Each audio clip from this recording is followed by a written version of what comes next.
So I've spoken earlier about the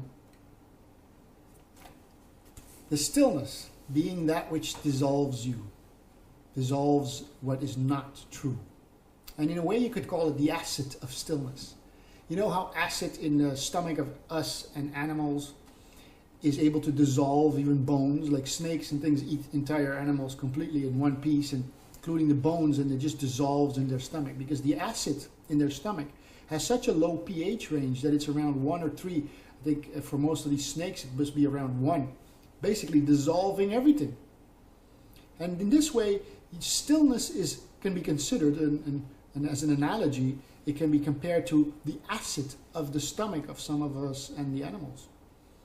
Stillness is the ability to rest, and whatever solids are there, whatever emotional pain body residues are there, whatever past, if you wish to call it so, emotional feelings, blockages, like the stuff in the arteries when people get their arteries clogged up, cholesterol or whatever you want to call it, or even calcium deposits in the pipes of your home.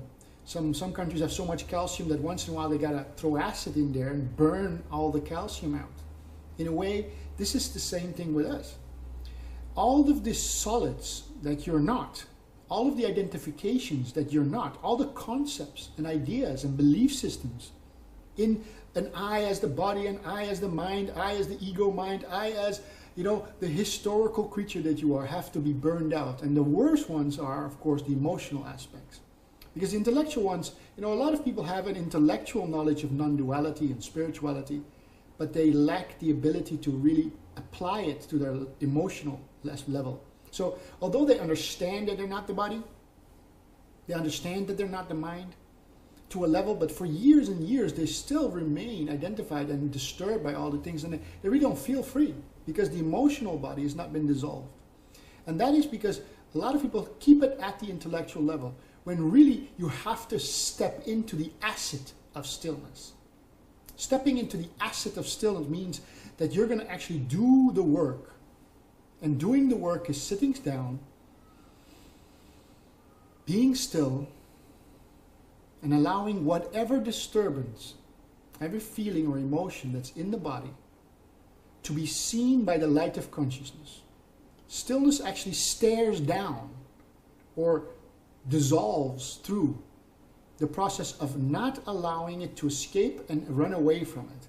Not allowing you to go back into mental and then reading another book and listening to another non-dual video or satsang or something, but actually doing also the work, at least a couple of minutes a day, or preferably an hour or so a day, sitting in the very silence of presence, allowing that which is not you to dissolve in the acid of that stillness, which is, I would call it also, staring down that which is not.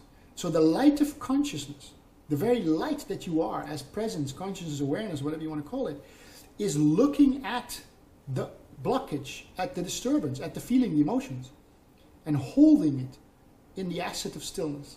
It will dissolve and become love again. You have to convert that which is emotional pain back into love. And you can only do that by putting the right acid on the problem so that it can dissolve and be reabsorbed and reused for something useful.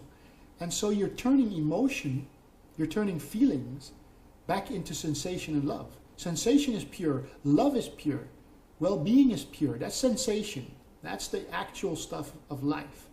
But emotion and feelings and mental structures and emotional pain body is really an unnatural calcification in the pipeline of your consciousness, of your awareness. So stillness is the way, meditation is the way, and real meditation is purely resting as the presence and allowing anything that is not right, not good, disturbing feelings to just dissolve and turn back into something useful, turn back into love. So rest in the acid of stillness. Face your demons. All is well.